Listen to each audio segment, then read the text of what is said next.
옹달샘 같은 연우승.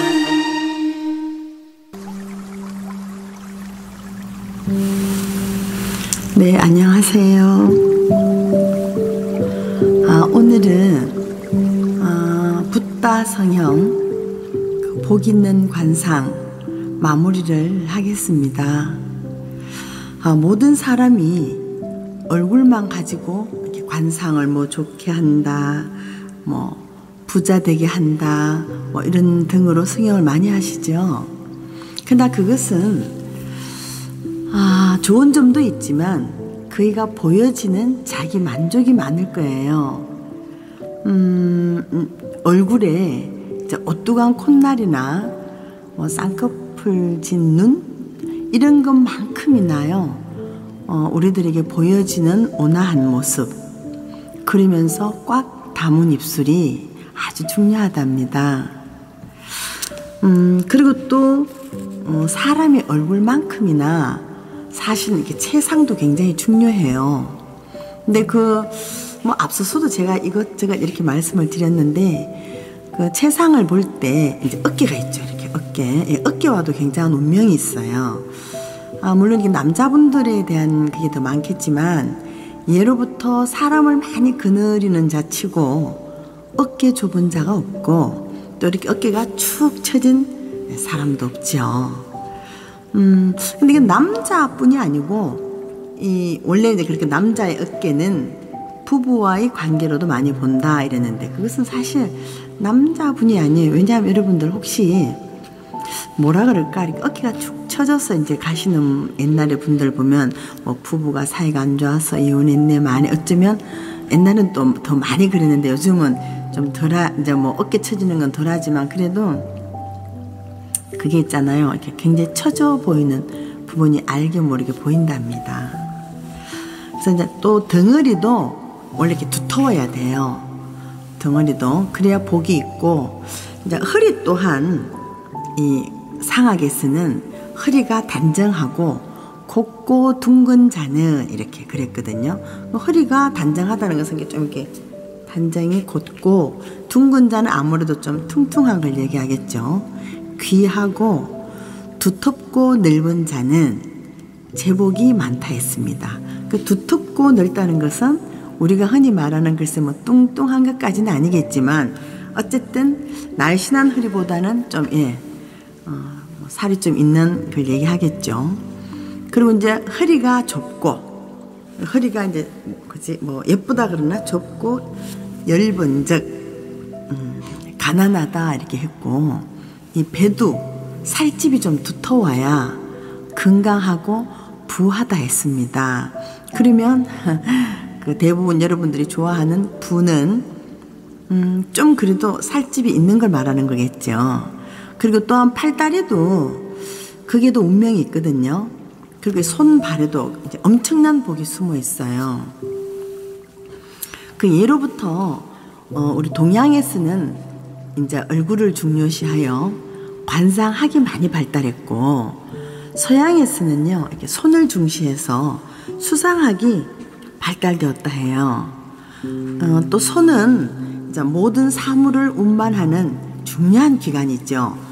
그래서 이제 일단 오물이면 이제 천지가 가두어지고, 한번 손을 벌리면 이제 우주가 손 안에 들어온다 했다 이렇게. 그래서 옛 사람들은 또 그랬죠. 왜 뭐 이 손 안에 뭐가 있다. 태어날 때 사람이 이미 이 손 안에 이제 운명이 그려져 있다, 뭐 이렇게 믿어왔다 해요. 그러므로 여러분, 이 복은요 손하고 발이 좋아야 한답니다. 근데 이제 가끔 손이 차신 분들 있죠. 손이 찬 사람은 또 인정이 많아요. 대부분 손이 따뜻하면 인정 많을 것 같죠. 근데 사실은 손이 찬 분이 인정이 많답니다. 그러나 손이 참으로 해서 운이 약하대요. 그래서 고로 개운법은 어떨까요? 손을 따뜻하게 해야 되겠죠. 그것은 뭐 혈이 잘 흐르게 하는 운동이라든가 음식 섭취가 중요하지 않을까요? 그런 거에도 개운법이에요, 다. 얼굴만 성형이 아니고 손발이 찬 사람도 성형으로 따지면 혈을 잘 통하게 해서 손이 따뜻하게 해야 된다. 근데 손에 이제 또 식은땀이 좀 많이 가끔 나시는 분이 있는데 이게 많이 나고 탁한 적이랬어요. 근데 이런 것은 운이 막힌다. 그러면 이 또한 개운법은 어떠하나? 그래서 그런 거는 이제 한의에서도 상담을 한번 해보시고 이제 왜 이렇게 어떤 이유가 있어서 나겠죠, 그죠? 근데 잘 흐르면서 모든 혈류가 잘 흐르면서 땀이나 그런 건 좋은데 그렇지 않고 난다는 것은 아마 어느 한쪽이 좀 좋지 않지 않으니까 그렇지 않을까요? 네. 한번 그럴 때는 상담도 하셔야 된다. 그래서 이 성형에서 이제 운을 바꾸는 개운이라는 것은 이제 자신의 몸도 좋아지고 그 다음에 이제 재수를 있게 해야 하잖아요. 그럼 이러려면은 어떤 글쎄 몸부림이라고 표현해야 되나? 이제 이것저것 알아보고 부지런히 운동도 하고 마사지도 하고 또 이제 힐링 명상도 하고 이런 것이 이제 개운이 되는 성형입니다. 그리고 이제 우리 그 손가락 마디마디에도 여러분 그 어떠한 인연의 운이 다 있다고 하죠. 그러나 그런 걸 일단 접어놓고 손과 발을 따뜻하게 그리고 또 손발을 부드럽게 그럼 또 이러시겠네. 장사하시는 분이나 기계공들은 아니 일하기 바쁜데 무슨 손발을 부드럽게 하는가. 근데 이제 그런 분들은 또 당연히 다른 어느 곳에 복이 있는 부분을 갖고 계실 거예요. 그러나 또 장사를 하신다 해도 영업이 끝난 후는 피곤하겠지만 저녁에 씻고 잠자리에 드시기 전이라도 또 TV를 잠깐 보면서도 이렇게 손을 보다마 만지면서 이제 마사지죠. 이렇게 일해준 그 손에 하루 종일 이제 이 손으로 돈을 벌었다. 그죠? 그 손에 고마워하고 또 이제 얼굴만 바르시지 말고 손에 크림도 바르고 또 좀 그치신 분들은 장갑도 끼고 주무시면 다음날 손발이 많이 부드러워지거든요. 저도 해보는데 그리고 또한 이제 발은 이제 위로는 내 몸을 씻고 아래로는 대지 땅을 딛고 백체 몸체를 운반하나니 그렇게 얘기하죠. 비록 몸의 가장 아래에 있지만 그 쓰이는 바 작용은 대단히 광대무진하다 했다 이랬습니다. 발은 작고 좀 통통하다 해야 되나 그 두터운 자가 부하다 그랬고요. 발이 크면서 얇은 자는 복은 좀 작다 이랬습니다. 그리고 또 우리가 그름그리도 있죠. 몸은 가볍게 발은 무거운 듯. 자, 그러므로 이렇게 보행할 때 걸을 때 이제 머리를 너무 이렇게 높이 쳐들지도 말고 발을 옆으로 이렇게 팔자 걷는 거 있잖아요. 그렇게 벌리지 말며 몸도 이렇게 굽히지 말고 이렇게 절도 있게 육군 사관생까지는 아니더라도 그렇게 절도 있게 걸어야 한다 이랬거든요.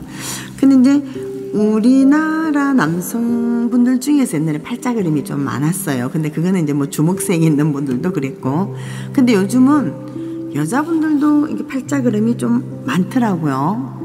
근데 이번 기회에 자기 그림 한번 뒤돌아보시면 어떨까요? 그리고 또 이제 걷다가 뒤를 자주 돌아보는 자가 있죠.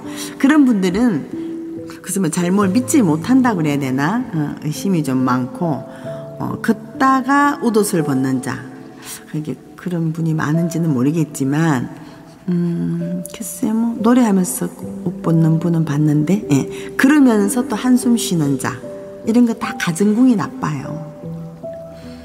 그냥 걸을 때 이제 머리를 숙이고 또 눈동자를 자주 좌우로 움직이는 자도 상하게 쓰는 나쁜 상이다 이랬습니다.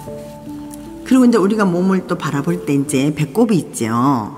근데 그 배꼽 또한 신체에 있어서 생명의 근원이며 이제 태아를 길러내는 생명줄이거든요. 그래서 이제 안으로는 육부를 거느리는 운이다. 그러므로 배꼽은 잘 감추어져 있어야 한다. 근데 언제부턴가 우리 보면 글쎄 젊은이들 배꼽 티 많이 입으시는 거 제가 본 것 같거든요. 여름 되고 하시면 그런데 정말 배꼽 티 그거는 좀 정말 주의하셔야 돼요. 특히 여자분들. 배꼽은 따뜻하게 해야 됩니다, 여러분.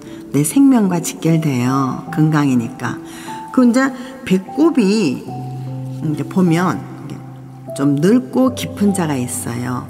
그런 사람은 복록이 좀 많고, 이제 배꼽이 이렇게 좁고 또 이제 그 길이가 약한 자는 당연히 이제 복록이 좀 작다 그랬습니다.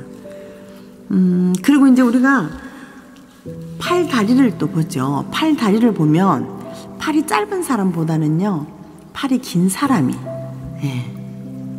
길명입니다. 그 긴 사람이 좀 남에게 베푼다든가 이런 어떤 자비에 그런 마음이 좀 많지 않나, 이렇게 남 일도 잘 봐주고. 그러므로 각자 자기 복이 어디 숨어 있는지 모르고 공연히 얼굴 성형한다, 또 뭐 뱃살을 뺀다, 허벅지 날씬하게 이렇게 만들려 하지 마시고, 이제 자신의 어떤 행실, 행동, 이렇게 그것도 다 운명과 관계가 있기 때문에 여러분들이 몸은 곱고 바르고, 그리고 걸음은 절도 있게 정중하게 걷는 걸음이 좋다. 또 그러면서 이제 혀 있잖아요. 이 혀를 가끔 내밀어 보세요. 자기 자신이. 근데 혀를 내밀어 봤는데 약간 어딘지 모르게 좀 삐뚤게 나온다 이래 싶으면 바로 이렇게 혈관 이제 소통되는 약이라든지 그런 약 드셔야 돼요. 왜냐하면은 그런 분들은 곧 중풍이 올 수 있다 이랬습니다. 근데 이제 이제 개운법이라고 있으면, 개운법이기도 하고 여러분 또 중풍 예방 방지법이라고 하거든요. 근데 그것은 여러분 양치할 때 매일 그 치약으로 이렇게 간단히 씻은 다음에 이 소금을 묻혀서 그러면 그 이제 소금이 안에 있잖아요. 그럼 혓바닥으로 이렇게 오른쪽으로 몇 번, 왼쪽으로 몇 번 이렇게 돌리시면 잇몸 마사지도 되잖아요. 소금 마사지도 되고, 여러분 정말 중풍 예방돼요. 그럼 꼭 해보세요. 이제 단지 이제 이마에 이제 주름이 이렇게 좀 꾸불꾸불 있는 거 있죠. 그런 것은 주사요법으로 성형할 수도 있고, 당연히 흉터는 또 수술하셔야 되고. 근데 요새 이제 이마는 요즘 이상하게 이마를 가리시는 분이 많거든요. 근데 이마는 머리카락으로 가리지 않는 게 좋아요. 젊은이도 그렇지만 결혼하신 분들은 남녀 고와 간에 더더욱 앞이마를 가리지 않으셔야 됩니다. 그리고 또 이제 제가 정말 여자분들에게 더 한번 말씀드리고 싶은 거, 왜 가끔 보면 그 입술에 주사요법을 쓰시는 분이 있던데 그건 정말 안 쓰셔야 돼요. 왜냐하면 이 자칫 이제 여기 잘못 넣으면은 이게 어떻게 뚱뚱해 보이면서 뒤집어지는 걸로 보일 때가 있거든요. 그러면 진짜 그것은 배가 뒤집어지는 상이기 때문에 아주 나쁩니다. 네. 그리고 이제 또 그 다음에 보면 이제 법령이라고 그랬죠. 옆에 양옆에 이거 팔자주름 있는 거. 이것을 이제 나이 들어 보인다 그래가지고 많이 이제 좀 주사를 맞아서 없애요. 하여튼 없애는 분들이 많아졌죠. 근데 젊을 때야 또 그곳에 주름이 있기도 않겠지만, 특히 이제 여자나 남자 50세 이후에는 이 법령이 있어야 좋아요. 있어야. 왜냐하면 그 법령은 여러분 지붕 물줄기라 해서 재물선입니다. 근데 50대 이후에 나이 들어 보인다고 그 법령선을 없애시는 분들 가끔 있더라고요. 그거 없애면 안 되거든요. 물론 이제 너무 법령선이 이제 깊다든가 너무 푹 패인 것처럼 깊은 것도 좋지 않죠. 왜냐하면 그건 좀 성격이 너무 강하기 때문에. 그럴 때는 자기가 좀 부드럽게 하려고 애를 써야 되겠죠. 그리고 이제 우리가 얼굴을 볼 때 이제 입을 보잖아요. 근데 입은 말년의 운세를 본다 그러거든요. 근데 어쨌든 아까도 말씀드렸지만 입은 단정한 것이 좋고 너무 얇지 않아도 좋고, 그런 다음에 이제 입에서 나오는 말은 선이냐 악이잖아요. 선악을 짓는 주인이 되잖아요. 그리고 또 시비 걸려서 싸우게 되고, 그러다 보면은 상을 받을 거냐 벌을 받을 거냐에 상벌의 근본이 된다 했습니다. 그래서 이제 입이 무겁고 망령되지 않아야 한다. 망령되지 않아야 한다는 것은 쓸데없는 말을 많이 안 해야 된다는 뜻이겠죠. 옛말에 입을 한번 벌리고 닫는데 행복과 불행이 달려있고 인생의 영화로움과 치욕이 함께 있다 했습니다. 굉장히 중요하죠. 예. 또 이제 근데 혼잣말을 가끔 중얼거리는 분들이 있는데 그것도 아주 안 좋습니다. 그리고 이제 그 다음에 이제 혀를 보면 아까도 혀를 잠깐 보라 그랬는데 이 혀 또한 입술에 비하면 칼과 같은 존재거든요. 그래서 고로 혀는 예리하면서도 좀 둔한 맛이 있어야 좋은 상이다 이렇게 했습니다. 사람의 얼굴의 형상에 따라서 그 성격이 나타나고 또 그 성격은 종신토록 운명에 영향을 끼친다 그러거든요. 그래서 사람의 눈은 내가 뭐 저번 시간도 몇 번 얘기 드렸지만 귀하고 천한 것을 본다 그랬어요. 사람의 눈은 귀, 천을 보고 코는 여자의 코를 본다면 그 남편을 본다 그러죠. 그리고 여자분의 입을 보면 자식을 보고 또 눈썹은 이제 그 가정의 형제의 우애 정도를 판단한다 이랬습니다. 그래서 상학에서 이르기를 이제 사득이라 있는데 사득이란 4가지의 덕을 갖춘 어떤 여인의 상이라고 그랬거든요. 그것은 첫째는 이제 평소 이렇게 남과 잘 다투지 아니하며 두 번째는 고난 중에서 자기가 힘든 중에도 상대를 원망하지 아니하고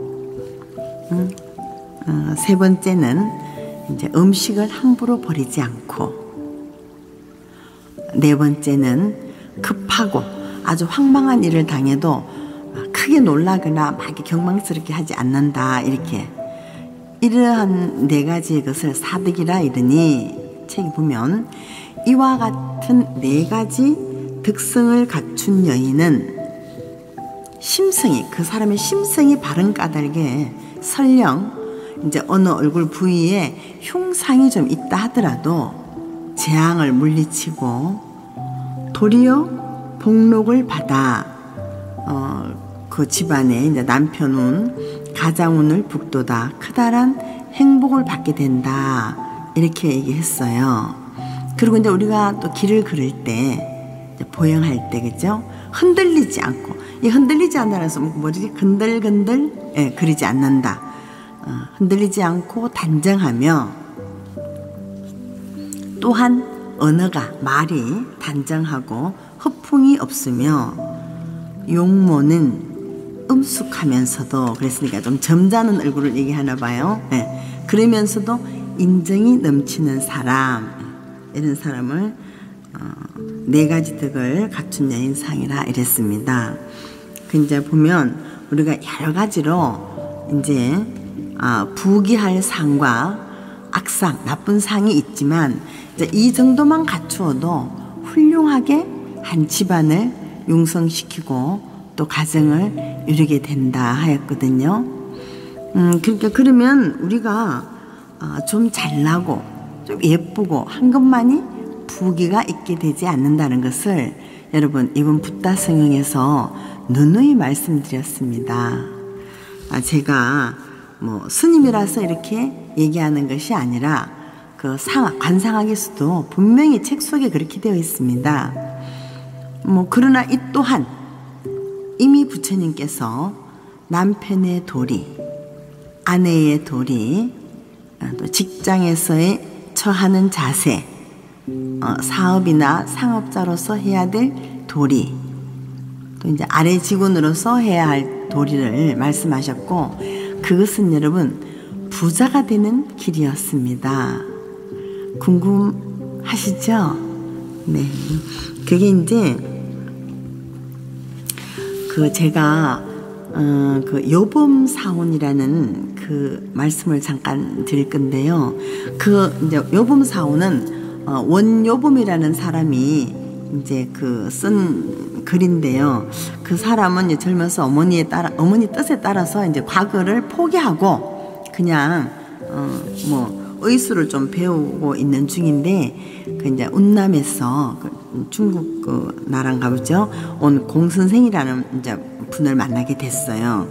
근데 이제 그분이 언제나 이렇게 그 요범 선생의 앞날을 잘 얘기해 주는데 또 그러면 그것이 정확하게 맞는 거예요. 물론 이제 어머니가 이렇게 해서 만나보고 뭐 그런 것도 있었겠죠.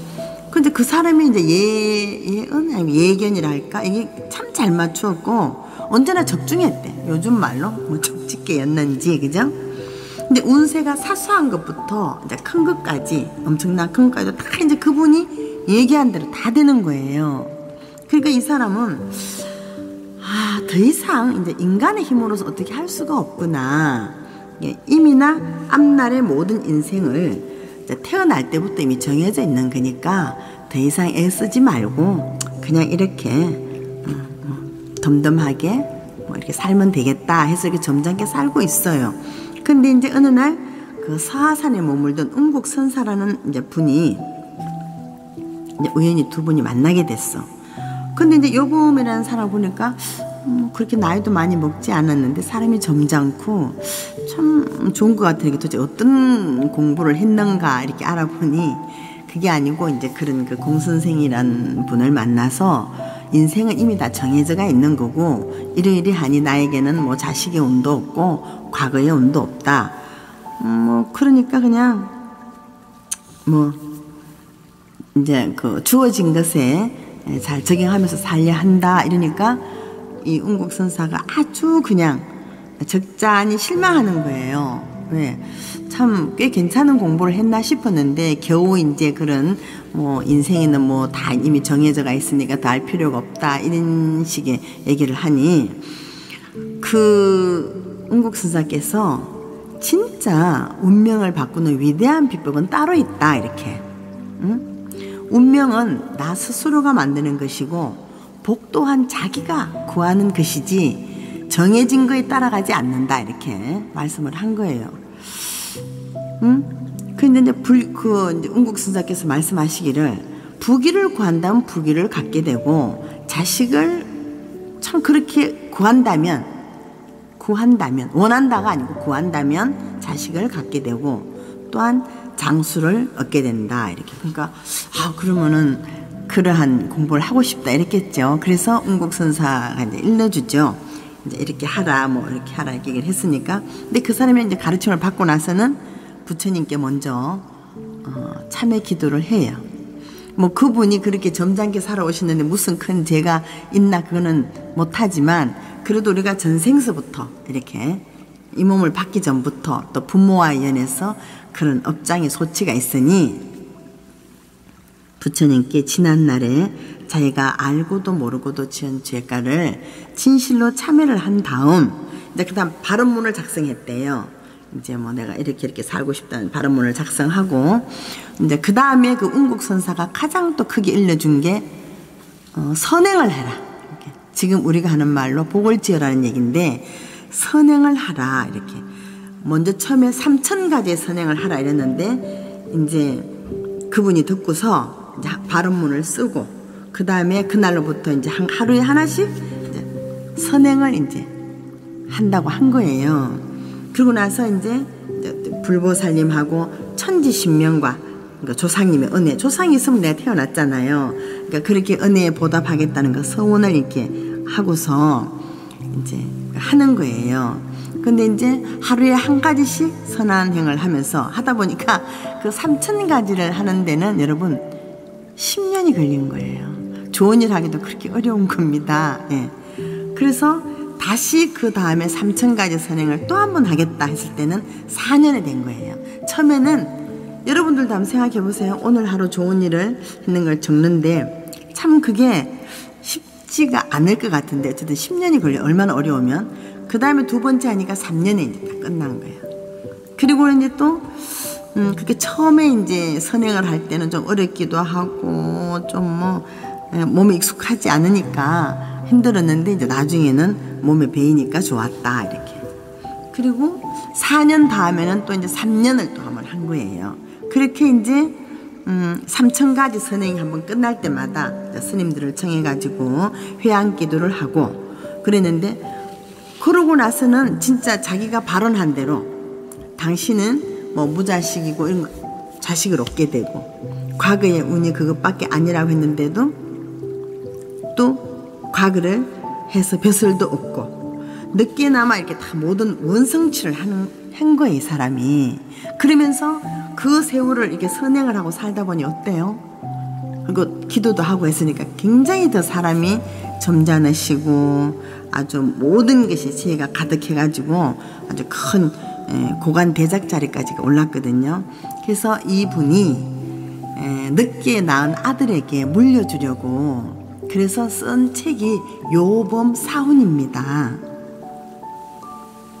그래서 그게 이제 아들에게도 매일 자신이 잘한 일과 뭐 근데 했는데, 제가 이거를 보면서 그 생각을 했어요. 여러분, 우리들도 다른 것까지는 못해도 하루에 내가 잘한 일이 뭔가, 내가 또 후회한 일을, 왜 그렇잖아요. 나도 모르게 또 막 소리를 지르고 화낼 때도 있으니까 또 화를 냈으면 또 이렇게 줄을 끄든지 이래가지고 한번 뭐 3,000가지 선행을 뭐 3년에 걸쳐 지금 10년에 걸쳐 당장 못하더라도 그렇게 하루에 내가 좋은 일 한 거 하나, 나쁜 일 한 거 하나가 뭔가 이렇게 한번 적어보면 어떨까요? 그런 생각을 해봤습니다.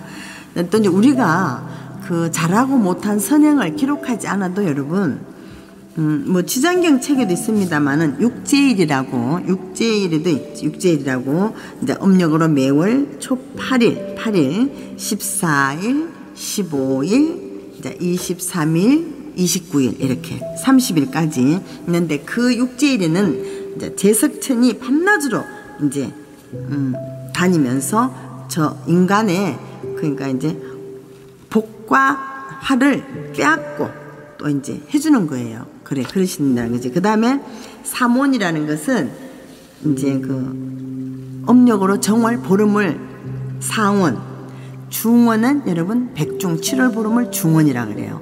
그 다음에 이제 하원은 10월 15일 이렇게, 그렇게 이제 삼원이라 그러잖아요. 그런 날이나 또 명절이라든가 섣달 금음 등에 이제 그 제석천이 그런 분들은 우리 주위에 쫙 서신대요. 그런 날에 서서 이제 우리 자신이 스스로 잘못을 기록하지 않아도 나의 못된 것도 잘못한 것도 거기 명복하고 잘한 것도 다 간다 이렇게. 그 신명분들이 상세하게 기록한답니다. 그래서 전 옛날에 저도 할머니한테 들은 말이었어요. 저녁이라도 피곤해도 밥 먹고 주방이라 그러나 거기에 막 설거지 그릇을 이렇게 막 아무렇게나 두지 마라 이렇게. 그날에는 뭐 조왕신 내려와서 본대 이런 말도 내가 한 적이 있거든요. 그러니까 우리가 그러한 신명들이 여러분 우리들의 수호신으로 항상 옆에 계시기 때문에 그런 분들이 이렇게 다 보고 적는데요. 그러니까 내가 만약에 선행을 쭉 하게 되면 그러한 명부가 신명으로 올라가지 않겠습니까? 그래서 우리가 여러분 좀 힘들고 이럴 때 진짜 불평 불만하고 또 그것도 하는 게 아니고 자신이 좌절하게 되죠. 잘 안 되면 난 하는 것마다 안 되니까 이제 너무 힘들어, 하고 싶지도 않아, 뭐 이런 게 있잖아요. 그런 좌절한 게 참 나쁘니까 하지 말고, 뭐 남의 탓도 당연히 안 하겠지만 그런 다음에 이제 내가 하고 싶고 갖고 싶고 이런 게 있으면 그 발언을 쓰시고 그렇게 기도를 하며, 그 다음에 뭐 다란히 주력은 여러분들이 가장 좋은 것, 또 그 다니시는 절의 스님이 또 얘기해 주신 대로 하시고 발언을 하며, 또 더불어서 뭐 하라 그랬죠? 선행입니다. 네, 선행을 실행하고 실천하면 여러분 반드시 내 꿈은 현실이 된다고 해요. 그러니까 성형으로 여러분 부자 되는 거 아니거든요. 정말입니다. 필요하신 분은 당연히 하시지만 그 외에 내 만족을 위해서 괜히 건드려서, 제가 앞서도 몇 번 말씀드렸지만 괜히 건드려서 있는 복마저 없애는 그런 일은 하시지 말고요. 이제 이 요범 사원을 우리 한 가지씩 선행이라도 한번 실천해 보도록 해요. 여러분, 그러면 정말 부자 되고 예뻐지실 것입니다. 꼭 그렇게 되실 거예요. 네, 지금껏 좀 뭐 미비하나마 제가 이 관상학을 얘기했던 것은 정말 성형하지 말라는, 불필요한 성형은 하시지 않는 게 좋다는 걸 위주로 해서 말씀을 드렸습니다. 이제 다음번 시간에는 그러게 여러분들 뭐 다들 많이 아시지만 그래도 또 좀 이제 새로 들어오는 분이라든가 이런 어려울 때 잘 모르는 이제 기초 불교라고 해야 되나요? 아주 쉬운, 네. 많이들 아시지만 그래도 또 모르는 분을 위해서 기초 불교 얘기와 또 이제 기도 하는 거, 기도 어떻게 할 것인가, 그 기도 편에서 제가 오늘 다 못한 요범 사훈 그분이 말씀하신 주요 실천법 이런 거 함께 말씀드리겠습니다. 네, 여러분 고맙습니다.